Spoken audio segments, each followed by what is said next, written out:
Hello,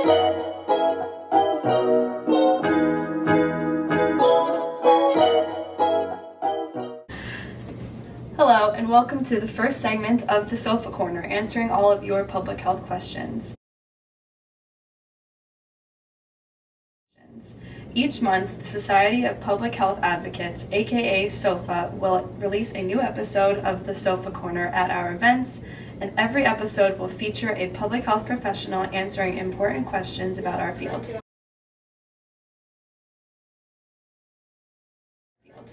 Make sure to keep attending SOPHA events so you never miss an episode. My name is Kelsey Kirk, and I am this year's SOPHA eBoard Media Coordinator. Today we are joined by new Master of Public Health Program Director, Dr. Anthony J. Santella. Thank you so much for joining me today, Dr. Santella. How are you? Thanks, good, thank you. Okay, so let's get started.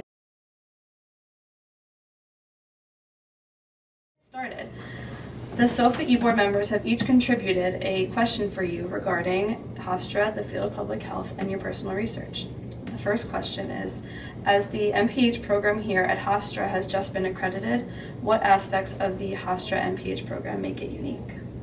So there are over 50 different CEF, Council on Education for Public Health, accredited MPH programs, who each have either a generalist track, like we do here at Hofstra, or specialty tracks, like in the areas of epidemiology and biostatistics, etc. So we have a generalist track here, but what makes us special from a lot of the other ones is our close relationship with the Northwell Health System. Many of the faculty and staff and preceptors come from the health system and are practitioners and experts in their respective fields. Our focus on suburban health. The Long Island area is home to some really great things and some not so good things, including being one of the most racially segregated areas of the United States, having the highest, largest HIV epidemic in the suburban areas of the United States. And so there's really a lot of opportunity for public health practitioners and students to get involved in our suburban health kind of laboratory that we have here. So question number 2. In what areas of public health do you believe we currently need more work? I'm a little biased because my areas of interest are in sexual and reproductive health. We don't do a lot of that here on Long Island. There's some really great organizations, like just down the street, our neighbors at Planned Parenthood of Nassau County. But in general, there aren't a lot of people doing public health work in sexual reproductive health. There's a lot of it in New York City.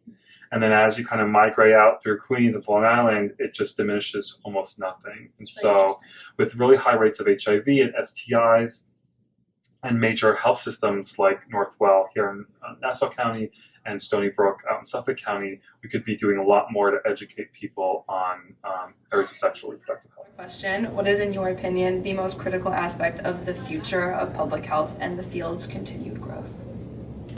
I think the area that we're starting to see a little bit of now, but really will dominate the field of public health in the future, is related to interprofessional collaboration. When you think about public health practitioners, doctors, nurses, social workers, counseling mental health professionals, speech language, hearing scientists, etc., we don't really work together well. We're trained differently.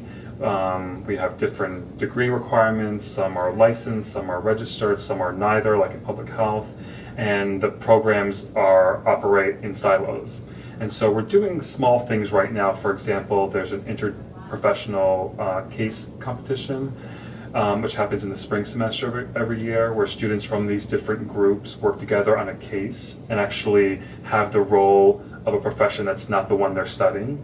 So for example, we'll have public health students be the exercise scientist or the social worker or the physician, and other way around. Another thing that we're doing to try to build interprofessional collaboration is for National Public Health Week, we have a student film competition where students in these multi-professional groups, including from all the health-related programs and the larger university, so we get a large number of students from the College of Communications and the College of Arts and Sciences, and they work together to produce a 3-minute film that addresses a health disparity issue.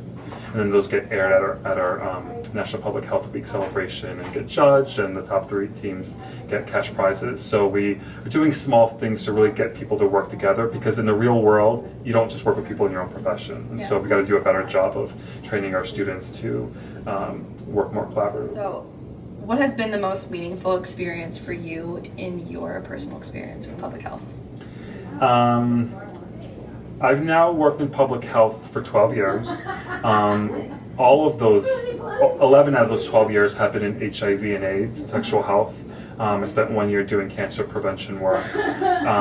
And for me, the advances we've made in HIV have been tremendous. You know, we've gone from being an acute, really death sentence to being a chronic manageable disease, now having biomedical prevention in forms of like pre-exposure prophylaxis pills that people can take to prevent HIV. So the field in a very short time, in the last 20 years, has gone from 0 to almost 100. Yeah. And now it's really our job to try to get people to uptake these and, you know, change their behavior and use these behavioral and biomedical prevention tools to keep themselves healthy. And so even though I work at a university, you know, my work in the community, whether that's partnering with an organization like Pride for Youth, an LGBT youth organization in Belmore, or Planned Parenthood down the street, or the health system, I find that very important for me. And so beyond the teaching and research I do within the walls of the university, I try to spend at least a day a week out there doing something that's not only beneficial to my field, but makes me feel like I'm making a better contribution to, you know, our local public health. That's awesome. I also saw recently some video article type of thing about HIV, where now they can get your viral load down to the point where it's undetectable in a blood test. That's amazing. So the goal is for people who are living with HIV to be linked and retained to medical care, HIV medical care, for them to be on medication, HIV medication, and adherent to their medication, which is the most crucial part of the equation, because in order for HIV medication to work, you have to be adherent 95% of the time. So you're thinking about taking 1 pill a day, sometimes it's 2 or 3, but usually 1, for the rest of your life, and only missing 5 out of every 100 doses. That's a huge challenge. And then those people who are on medication to make them adherent, and then to achieve viral suppression. Someone who's HIV positive on their medication and virally suppressed has close to a 0% chance of transmitting the virus. It's safer to have sex with an HIV positive person who's virally suppressed as opposed to someone who hasn't been tested in 6 months or a year or 2 years. At least they know their status and they're treating it, and they have no virus detectable in their blood, versus someone who could say, oh, I'm HIV negative. But if you don't ask the follow-up questions like, when's the last time you got tested? Do you know your test result? Have you had many sexual partners or engaged in high-risk behavior since that last test result? There's a lot of unknown in the status unknown or HIV negative world. We don't like to think about the HIV positive people as being healthy people, but it's part of this kind of, you know, change in how we treat HIV. Yeah. So that kind of gets us into the segue of the last 2 questions. So your focus is in HIV for your research. So what made you decide to focus on this field? And going forward down the road, is there any kind of specific, you know, pathway you see yourself taking? I really got started in HIV because of my graduate school, my MPH program. So when I was an MPH student, in 2003 at Emory University in Atlanta, I wanted to get a part-time job. I saw a posting about a faculty member needing a research assistant working at a place called the Hope Clinic. And the Hope Clinic is a community health center that's owned and affiliated with Emory University. And at the time, their sole mission was to recruit and engage people in HIV-related clinical trials. So at the time, they were getting NIH funding to test a new HIV vaccine, and so my job was to recruit high-risk people, including men who have sex with men and sex workers, into these clinical trial programs. And so I did a lot of community outreach and education, and then did some, you know, preliminary kind of basic data analysis on which recruitment strategies work, didn't work, how were we getting people, how were we keeping people in the clinical trials. And so once I once I, kind of got hooked onto this clinical trial HIV experience, really, I've been working in HIV ever since. I did take a 1-year break to do a fellowship at the CDC where I worked in the cancer prevention division. And I was like, oh, this would be interesting. I've done HIV for a couple of years. Maybe this isn't really what I want to do, and I want to work in a different area. And although cancer was very interesting, I was like, no, I want to go back. And I did my doctoral dissertation related to HIV outcomes for people hospitalized with HIV, and then went to work for the city health department in HIV, and then different universities, and here I am. So I really have just kind of stayed with HIV. And I used to do preliminary just HIV care and treatment research, and now it's expanded much more to prevention and issues like PrEP. And so I've applied for several grants where we're going to look at HIV on Long Island, both from a provider and consumer perspective. So I'm hoping the future is really integrating prevention, care, and treatment. So as the U.S. population is aging, the population will eventually be tipped toward the elderly. So in your opinion, how will this affect the prevalence of HIV/AIDS in the United States, say 10, 20 years from now? Yeah, so the older adult population has never really been immune to HIV. We're talking about people who are high risk and negative.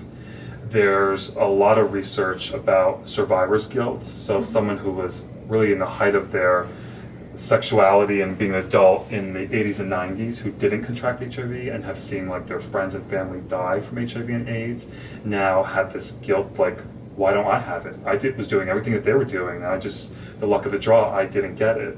And so there's people who study that in older adult populations. There's also, with the increasing population living in assisted facilities, nursing homes, there's been recent outbreaks of STDs, including HIV, and people like to think older people don't have sex, so they don't need to hear about sex or HIV or condoms or other kinds of prevention modalities, but it's not true. People have sex their whole life if they want to. And so we do a very poor job of doing HIV prevention education in older adult communities, largely because of the way these nursing home and assisted facilities are run, but it's also because of people generally don't like, it's like taking two uncomfortable topics. A lot of people don't like working with older adults, and then a lot of people don't like talking about issues of sexual health and sexuality. So when you combine those, it makes for a potentially uncomfortable situation. And so, what we need to see is a commitment from funders like local, state, and federal health agencies to support more research and program activity in older adult communities. And so, perhaps something that could take place in the future. And my last question is just kind of geared toward people watching this. If there's one thing that you want the general public to know about HIV, what would it be? That's a big question. I would say, if I had to tell people one thing, it would be that HIV is a chronic, manageable disease, and someone who's diagnosed early on and gets on medication will live a long, healthy life, comparable to any one of us who don't have HIV. I think that's really important for people to hear, because there really is still such a stigma surrounding it, and people still are afraid of it.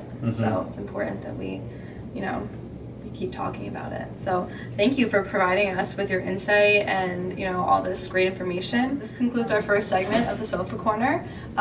Hope you guys enjoyed it, and we'll see you in the next episode.